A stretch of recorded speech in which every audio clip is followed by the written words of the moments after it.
Mga higala, mayong buntag, labi na sa tanang mga kababayan.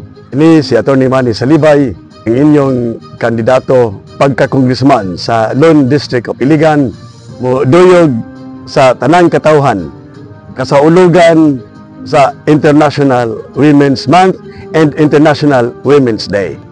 Karon ang International Women's Month og sa pitsa 8 sa Marso atong gisaulog ang International Women's Day. Sa tanan nga mga kababayan diri sa Iligan City, sa Pilipinas ug sa tibuok kalibutan, Happy International Women's Month and International Women's Day. Ang atong gisaulog karon mao ang resiliency, ang courage and determination sa tanang mga kababayan.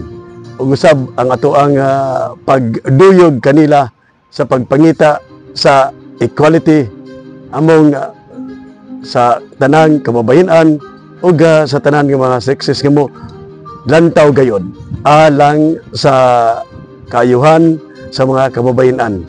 Ug usab diri nato mapakita nga tanang kababayan sa nagkadiang hutong sa katilingban, labi na sa mga lumad, Muslim o Christian, nagkahiusa sa pagsaulog kay gipangita sa kababayan, mao lamang ang respeto sa tanan nga ikahatag kanila tungod kay ang kababayan aduna usay equal opportunity and equal protection under the Constitution and the laws.